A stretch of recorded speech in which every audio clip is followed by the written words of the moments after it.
Hello students. आज हम बात करेंगे टाइमलाइन के बारे में, जो कि हमारे 6th क्लास के चैप्टर में है, हड़प्पन सिविलाइजेशन से। ठीक है, तो टाइमलाइन के बारे में जब हम बात करेंगे तो मैंने आपको कहा था कि हम जो है हिस्टोरिकल इवेंट्स को समझने के लिए टाइम को 2 हिस्सों में बांटते हैं।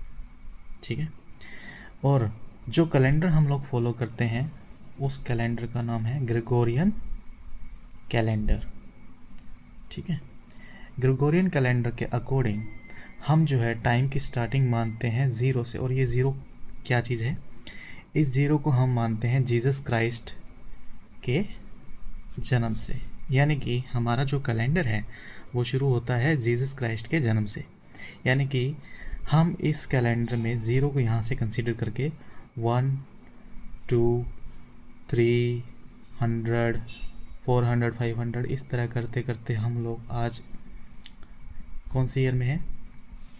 2025 फिफ्थ ईयर में। ठीक है, यानी कि अगर हम कंसीडर करें कि जीसस क्राइस्ट के जन्म को आज कितने साल बीत गए हैं, तो हम ये कहेंगे कि उन्हें 2000 से भी ज़्यादा साल बीत गए हैं, या 2025 ईयर्स उनका चल रहा है जन्म का। ठीक है, अच्छा, इस टाइम को हम लोग जो है एक टर्म होती है जिसको हम बोलते हैं कॉमन एरा। ठीक है, कॉमन एरा से डिनोट करते हैं इसको, शॉर्ट फॉर्म में CE लिखते हैं हम लोग।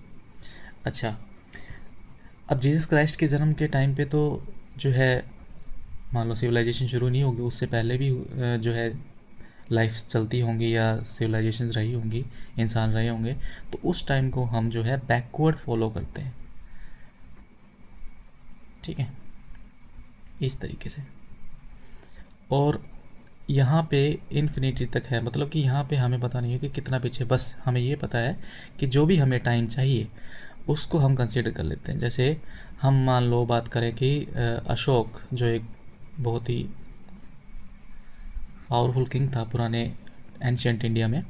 ठीक है, उसके अगर मान लो पावर में होने की बात करें तो 267 BCE बोलते हैं उसको, जब भी हम बुक्स में पढ़ते हैं इसको।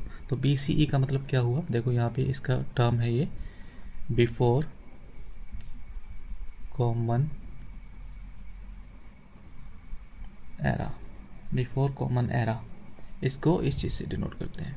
ठीक है, तो मैं एक सिंपल टर्म लेके समझाता हूँ आपको। जैसे हम अगर कंसीडर करना चाहें कि अशोक जब था, तो उसको आज के टाइम के अकॉर्डिंग अगर हम कैलकुलेट करें तो कितने साल हो चुके हैं, तो हम इसको 267 BCE, हमें इसको यहाँ ज़ीरो तक कंसीडर करना है, और उसके बाद में हमारा जो कैलेंडर है उसका भी टाइम उसमें प्लस कर देना है 0 to 5।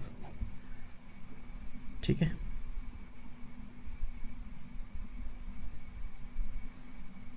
और ये हो जाएंगे 2292 ईयर्स आज अशोक को हो चुके हैं। इस प्रकार से हम इसको कैलकुलेट कर सकते हैं। आई होप ये टाइमलाइन का जो टॉपिक था छोटा सा, ठीक है, ये आपको समझ में आ गया होगा। Thank you.